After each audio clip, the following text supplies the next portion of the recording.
నమస్తే, welcome to I dream. నేను వలి. కొన్నాళ్ళ క్రితం ఉత్తరప్రదేశ్లో జరిగిన ఘటన, జ్యోతి మౌర్య, అలోక్ మౌర్య కేసు చాలామందికి గుర్తుండి ఉంటుంది. ఒక్కసారి మళ్ళీ మీకు ఎక్స్ప్లెయిన్ చేసే ప్రయత్నం చేస్తా, ఎందుకంటే ఈ కేసు ఇప్పటికీ నడుస్తూనే ఉంది. ఈ కేసు వివరాలు ఏంటంటే, Alok Maurya 4th grade employee, ప్రభుత్వంలో ఆయన 4వ తరగతి ఉద్యోగి. జ్యోతి మౌర్య భార్య, ఆ భార్యని కష్టపడి చదివించాడు. ఆమె యూపీఎస్సీకి సెలెక్ట్ అయిందండి. ఎస్డిఎం అంటే సబ్ డివిజనల్ మ్యాజిస్ట్రేట్ స్థాయి ఉద్యోగం వచ్చిన తర్వాత ఈ 4th గ్రేడ్ ఉన్నటువంటి ఎంప్లాయీ భర్త ఎవరైతే ఉన్నారో, భర్తని అలోక్ మౌర్యని పక్కన పెట్టేసింది. తన స్థాయి ఉన్నటువంటి ఉద్యోగితో అఫైర్ పెట్టుకుంది, సంబంధం పెట్టుకుంది.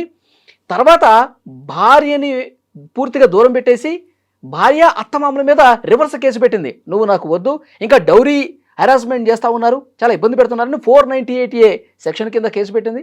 డౌరీ సెక్షన్స్ కింద కూడా కేసు పెట్టి పూర్తిగా భర్తను వదిలించుకునే ప్రయత్నం చేసింది. అయితే భర్త అలోక్ మౌర్య పగ తీర్చుకోవాలి, అట్లా ప్రయత్నం చేయాల. అతను ఏం చేశాడంటే, నేను కూడా గొప్పగా చదువుకొని యూపీఎస్సీకి సెలెక్ట్ కావాలని చెప్పి రాత్రింబౌళ్ళు కష్టపడి చదువుకున్న తర్వాత ఇప్పుడు యూపీఎస్సీకి సెలెక్ట్ అయ్యి ఇంటర్వ్యూకి వెళ్తున్నాడు. ఈ టైంలో జ్యోతి మౌర్య ఇప్పుడు అలోక్ మౌర్య కావాలి, నా భర్త నాకు కావాలని చెప్పి కాంప్రమైజ్కి వచ్చే ప్రయత్నం చేస్తూ ఉంది. ఇన్ని సంవత్సరాలతో ఇన్ని కేసులు పెట్టిన తర్వాత మళ్ళీ నాకు భర్తే కావాలంటుంది.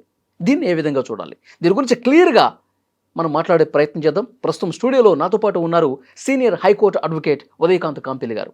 మాట్లాడదాం. సార్ నమస్కారం. నమస్కారం అండి. ఉదయకాంత్ కాంపిలి గారు, ఈ కేసు అప్పట్లో ఎంత సంచలనమైందో మనం చూసాం సార్. ఇప్పుడు కేసు నడుస్తున్న కొద్దీ ఇతనికి, భర్త అలోక్ మౌర్యకి మళ్ళీ యూపీఎస్సీకి సెలెక్ట్ అయ్యి ఇంటర్వ్యూకి వెళ్తున్న సమయంలో నాకు నువ్వే కావాలి, మనం కాంప్రమైజ్ అవుదామని చెప్పి భార్య జ్యోతి మౌర్య ఒక ప్రతిపాదన పెట్టి కాంప్రమైజ్కి వచ్చింది. అంటే ఇన్ని రోజులు కేసులు పెట్టిన పరిస్థితి ఉంది కదా సార్, ఇప్పుడు కాంప్రమైజ్ అవుతున్నారు, మళ్ళీ కలిసిపోతున్నారంటే ఇది సంతోషం. అసలు సిగ్గుండాలి అసలు ఇప్పుడు మళ్ళీ కాంప్రమైజ్ కావడానికి. ఎప్పుడైతే వాడు అటెండర్గా ఉన్నాడో అటువంటి స్టేజ్లో కష్టపడి చదివించి అప్పులు చేసి రోడ్డు మీదకి వచ్చి ఈమెను ఒక స్థాయికి తీసుకొచ్చిన తర్వాత, ఈమె పోయి ఇంకొకరితో అఫైర్ ఉన్నదని చెప్పేసి బ్లాక్ అండ్ వైట్ ఎవిడెన్స్ వీడి దగ్గర ఉన్నాయి, భర్త దగ్గర ఉన్నాయి, వాట్సాప్ చాట్స్ ఉన్నాయి, అవన్నీ బేస్ చేసుకొని కేసు పెట్టినాడు. కేసు పెట్టిన తర్వాత ఈయనకు ఒక స్థాయికి వెళ్ళిపోయిన తర్వాత, నేను కేసులన్నీ విత్డ్రా చేసుకుంటే మనం కలిసి ఉందామంటే అడగడానికి ఆ అమ్మాయికి సిగ్గుండాలి, పోవడానికి వీడికని సిగ్గుండాలి. ఇంకొకరితో ఉన్న తర్వాత మళ్ళీ వచ్చేసి ఉండేది ఏంటండి, నిన్ను ఆ స్థాయి నుంచి ఒక కింది స్థాయిలో ఉన్న వ్యక్తి ఆ స్థాయికి తీసుకెళ్ళిన తర్వాత నీకు కనీసం గ్రాటిట్యూడ్ లేదు. ఆయన మీద నానా కేసులు పెట్టిన 498 కేసు డీవీసీ పెట్టింది, మళ్ళీ దాని తర్వాత వాళ్ళ అమ్మ నాన్నను ఇరికిచ్చేసింది.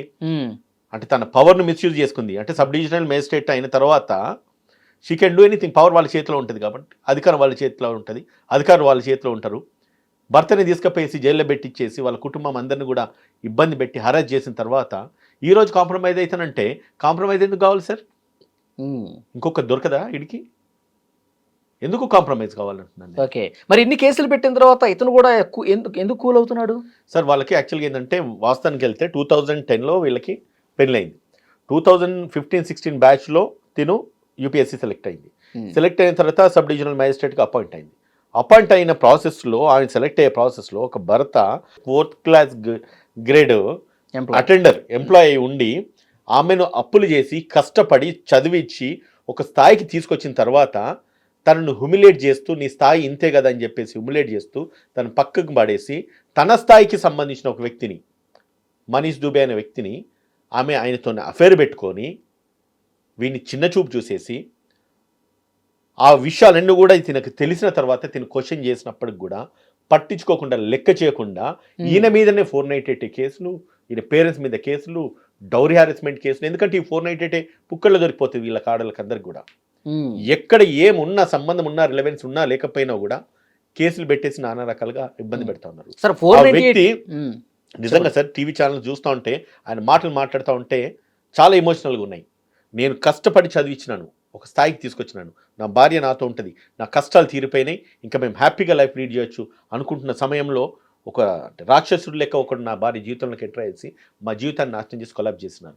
ఏంటని చెప్పి మేము ప్రశ్నిస్తే నా మీదనే కాకుండా నా పేరెంట్స్ మీద కేసు పెట్టినా అని చెప్పి చెప్తున్నాడు. అంటే చట్టాన్ని మిస్యూజ్, ఇప్పుడు ఒకటండి మన దేశం మొత్తంలో 498A సెక్షన్ మిస్యూజ్ అయ్యేంత వేరే ఏ సెక్షన్స్ మిస్యూజ్ కావు. అంత దారుణమైన పరిస్థితులలో సార్ 498 సెక్షన్ అసలు ఏ పరిస్థితుల్లో పెడతారు ఒకసారి ఈ సెక్షన్ గురించి చెప్పండి. ఏం లేదు సార్, అది అందరికీ తెలిసిందే, మనం చెప్పక్కర్లేదు. ఆ సెక్షన్ తెలియని ఇల్లు లేదు, కుటుంబం లేదు, మహిళ అంతకంటే లేదు.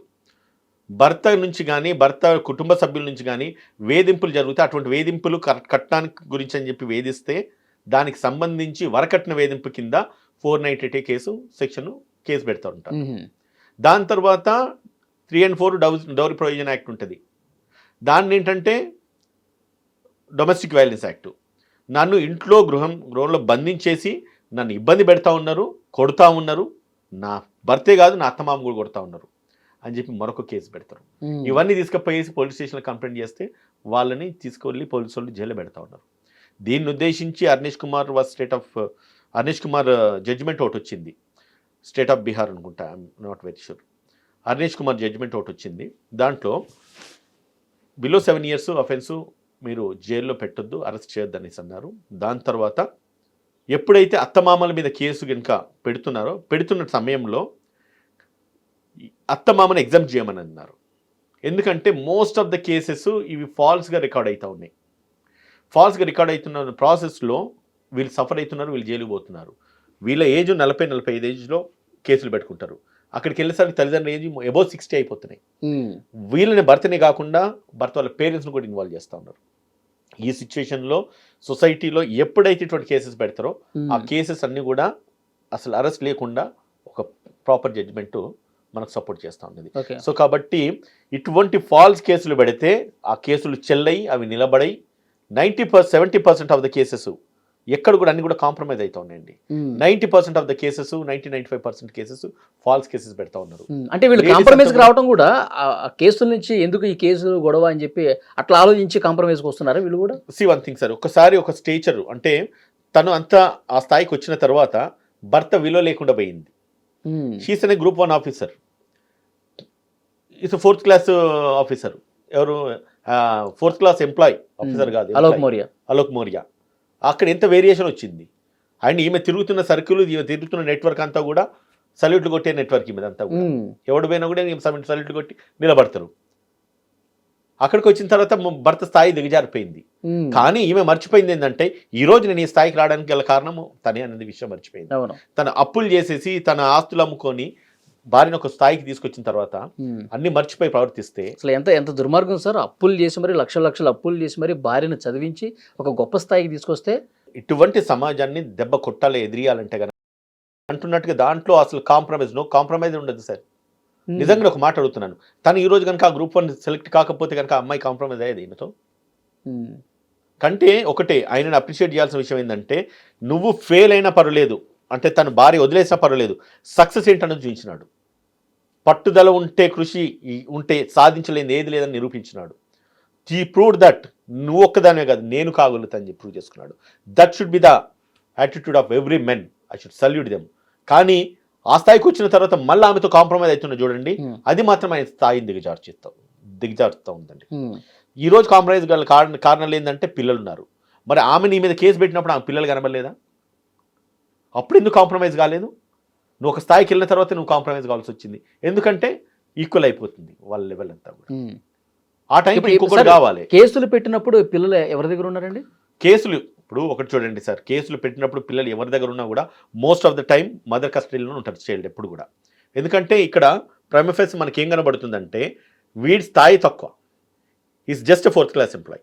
ఆమె స్థాయి ఎక్కువ, ఆమెకు పవర్ ఉంది, పిల్లల్ని ఆమె దగ్గర పెట్టుకుంటుంది. భర్త దగ్గర పంపాల్సిన మ్యాండేట్ కూడా ఇక్కడ లేదు అక్కడ. సో అటువంటి సిచ్యువేషన్స్లో భర్త ఇప్పుడున్న పరిస్థితులలో తను కాంప్రమైజ్ అవ్వడం అనేది it's not a proper affair అని దాని మాత్రము ముక్తఖండంతో వీ షుడ్ డెఫినెట్లీ కండోన్. ఎప్పుడైతే ఆ అమ్మాయి నన్ను మోసం చేసిందని చెప్పేసి ఇది ఒక ఇన్సిడెంట్ అక్కడికే ఆగలేదు sir, it wide media circulation అయింది యూపీలో, చాలా మందికి దృష్టికి వెళ్ళింది. అండ్ వాళ్ళకి మీద కూడా కేసెస్ రిజిస్టర్ అయినాయి, అమ్మాయి మీద కూడా కేసెస్ రిజిస్టర్ అయినాయి. ఈమె కూడా కరప్షన్ చేస్తూ ఉంది, మనీ మిస్అప్రాపరేషన్ చేస్తూ ఉంది, అధికారాన్ని మిస్అప్రాపరేషన్ చేస్తూ ఉంది. She's a corrupt officer and ఈమెకి ఇంకొకరితో సంబంధం ఉందని చెప్పేసి ఇతను హైకోర్టును ఆశ్రయించడం కూడా జరిగింది. దాని తర్వాత డిపార్ట్మెంటల్ ట్రిబ్యునల్ను కూడా ఆశ్రయించడం జరిగింది. వాళ్ళు కూడా కంప్లైంట్ ఇచ్చినాడు. ఈయన ఇచ్చిన కంప్లైంట్స్కు తోడుగా ఆమె 498 డౌరీ యాక్ట్ కూడా ఈయన మీద పెట్టడం జరిగింది. సో అన్నీ అయిపోయినాయి, అన్నీ బాగానే ఉన్నాయి. ఈ రోజు ఆయన ఎప్పుడైతే సెలెక్ట్ అయినాడో ఆయన సెలెక్ట్ అయిన తర్వాత మళ్ళీ కాంప్రమైజ్ కావడానికి వస్తూ ఉన్నది. అంటే ఆమె స్థాయి చూసుకుంటుంది అంతే, స్థాయి చూసుకుంటుంది, విలువలు లేవు, విలువలు లేవు. భర్తల విలువలు లేవు, పెళ్లి అన్న బంధానికి విలువలు లేవు, అట్ ద సేమ్ టైం పిల్లలకు కూడా ఎటువంటి విలువలు లేవు. అటువంటి సమాజంలో సో ప్రేమ అనేది లేదు. ఇప్పుడు మళ్ళీ కాంప్రమైజ్ అయినా మళ్ళీ కలిసిన ఆ బాండింగ్ ఆ ప్రేమ ఉంటుందా సార్? ఎందుకు ఉంటుందండి, సిగ్గుండాలి కదా. ఈ క్యాండిడేట్ కూడా అది ఇంకోటితో ఉన్నదని చెప్పి నువ్వే చెప్తున్నావు.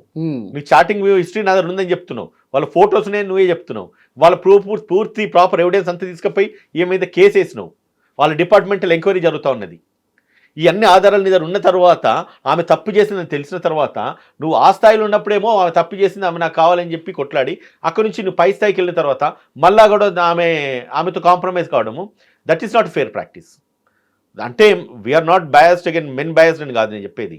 కానీ ఒక్కసారి నిన్ను ఎవరైతే కాదని చెప్పి నీ స్థాయి తక్కువ స్థాయిలో ఉన్నప్పుడు నిన్ను తృణీకరించేసి, నిన్ను వదిలేసేసి, నిన్ను హ్యూమిలేట్ చేసేసి నిన్ను రోడ్డు మీద పడేసినారో, మళ్ళీ నీ స్థాయి పెరిగిన తర్వాత వాళ్ళతో నువ్వు కాంప్రమైజ్ కావాల్సిన నెసెసిటీ లేదన్నది ఒక సొసైటీకి నేను ఒక మెసేజ్ అయితే వదలుచుకున్నాను sir. Okay, thank you sir. Thank you. And for more videos, Please subscribe to iDream. Please subscribe to iDream. Please subscribe iDream. And please subscribe to iDream. For more videos, subscribe to iDream. please like, share and subscribe to the channel. Congratulations, iDream. subscribe to iDream. Subscribe to iDream. So subscribe to iDream Media. iDream की iDream team अंदर की huge congratulations. Please subscribe iDream Media. Please subscribe to iDream. Subscribe iDream. Please subscribe to iDream. iDream అంటే నా కళల ఛానల్ను subscribe చేసుకున్న నోరు తిరుగుతలేదు, మీరైతే గంట గుర్తు కొట్టండి. For more such videos, please subscribe to iDream. Subscribe to iDream. Please subscribe to iDream. Please subscribe iDream Media. Please do subscribe to iDream. Please subscribe to iDream Media. For best entertainment and information, please subscribe iDream. And don't forget to subscribe to iDream.